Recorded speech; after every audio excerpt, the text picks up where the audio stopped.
Universitas Ubudiyah Indonesia meraih juara 3 pada penilaian tahap 2 kinerja Humas Perguruan Tinggi Swasta di lingkungan LL Dikti Wilayah 13 tahun 2023 untuk kategori media sosial. Hasil ini diumumkan melalui laman resmi LL Dikti Wilayah 13 pada Kamis 19 Oktober tahun 2023.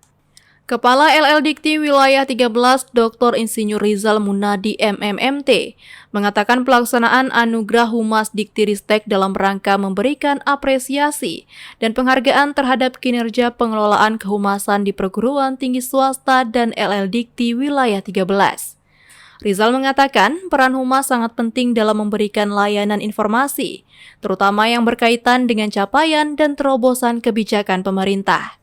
Pada penilaian kinerja humas perguruan tinggi swasta ini, ada 3 kategori yang dapat diikuti yaitu pengelolaan laman website, pengelolaan media sosial, dan insan humas terpopuler. Selain kategori media sosial, Universitas Ubudiyah Indonesia juga mengikuti penilaian tahap 2 kinerja humas perguruan tinggi swasta di lingkungan LL Dikti Wilayah 13 tahun 2023 untuk kategori laman website dan berhasil meraih juara harapan 1. Dari Kota Banda Aceh, Tim Liputan UBI On TV melaporkan.